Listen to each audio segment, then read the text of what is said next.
सर्वप्रथम भारतीय संविधान निर्माता बाबा साहब भीमराव अम्बेडकर साहब के चरणों में श्रद्धा सुमन अर्पित करते हुए एम बहुजन नायक मानवर कांशीराम साहब के चरणों में अपने श्रद्धा के सुमन अर्पित करते हुए बहुजन समाज में जन्मे सभी महापुरुषों के चरणों में अपने हृदय के भाव अर्पित करता हूँ।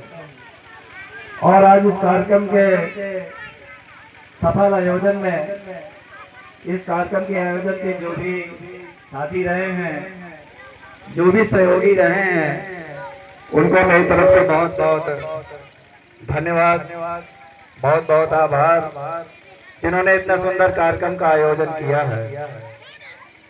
और उम्मीद करता हूं कि आगे आने वाले सालों में इस कार्यक्रम को और भी बढ़ा चढ़ा करके ज्यादा से ज्यादा प्रचार प्रसार करके इस कार्यक्रम में दुगनी से दुगनी संख्या में लोग आएंगे।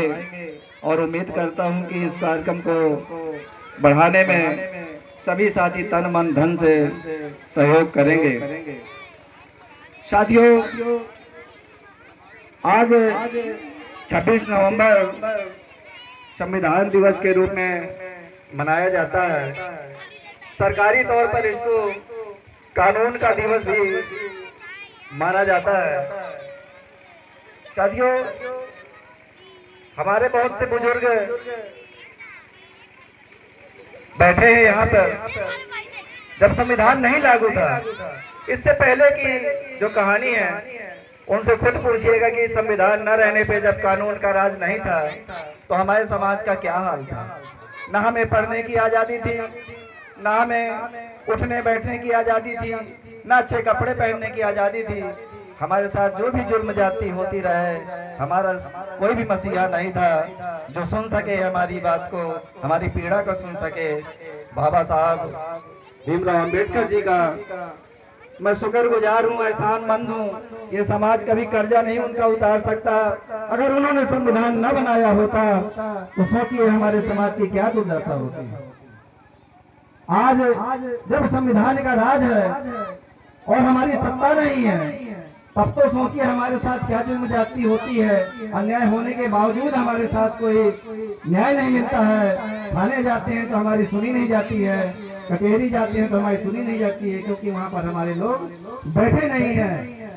एक बार जब बाबा साहब ने संविधान बना करके संसद में पेश करने जा रहे थे, तो उनकी आंखों से आंसू आ गए थे। लोगों ने पूछा, बाबा साहब आपने तो अपने मन का संविधान बनाया है, फिर आपकी आंखों में आंसू क्यों हैं? बोले, मैंने ये संविधान बनाया है, अपने मन का बनाया है। इसमें सभी मानव धर्म के जितने भी लोग हैं, चाहे किसी भी जाति धर्म के हों, सभी के सम्मान और सभी के सुख के लिए, सभी के न्याय के लिए मैंने वो हर चीजें लिखी हुई हैं, जिसे उसे कहीं दर दर भटकने की जरूरत नहीं है। लेकिन सबसे बड़ी बात यह है कि जिस जगह पर यह संविधान लागू होना है, जहाँ पे लागू किया जाता है, जहाँ से संविधान को बनाने के लिए आर्टिकल बनाए जाते हैं, इस संसद में बैठने वाले मेरे लोग नहीं हैं।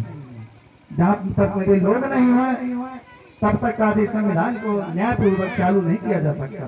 तभी बाबा साहब की जो उंगली का इशारा है, उन्होंने कहा मैंने संविधान बना करके मेरे बहुजन समाज के लोगों, तुम्हारे लिए सारे रास्ते तो खोल दिए हैं, लेकिन ये जो संविधान न्याय रूपी जो संसद भवन है, लोकसभा है, इस पर जाकर के कब्जा कर लो अगर इसकी रक्षा करनी है।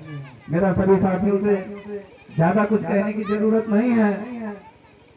अपने जिस तरह लोग अपने न्याय के लिए, अपने बच्चों के लिए, उनको बढ़ाने के लिए लोग दर दर की ठोकरें खाते हैं, दिन रात मेहनत करते हैं, आज आप सब लोग यहाँ से कसम खा करके जाइएगा कि चाहे कपड़े एक जोड़ी कम पहनिएगा, चाहे खाना एक टाइम कम खाइएगा, लेकिन अपने बच्चों को जरूर पढ़ाइएगा। जो सपना बाबा साहब भीमराव अम्बेडकर साहब ने देखा था, उस सपने को साकार जरूर करिएगा।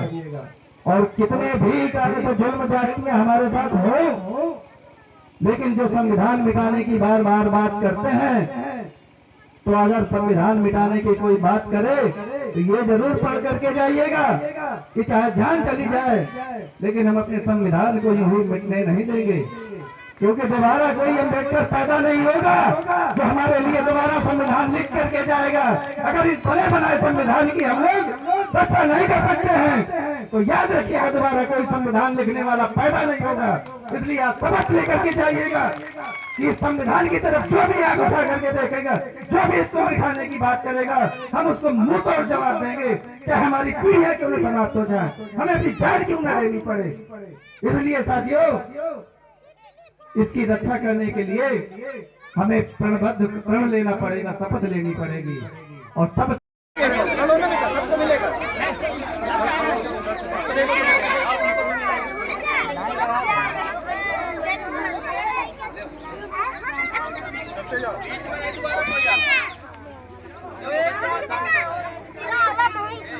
सबको मिलेगा।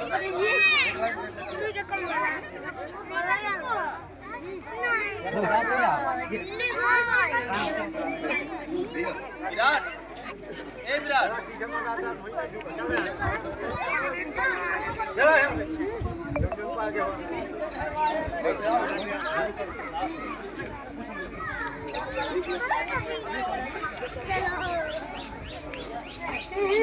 अगर भी लैंड जाओ तब मिलेगा, ऐसे नहीं मिलेगा।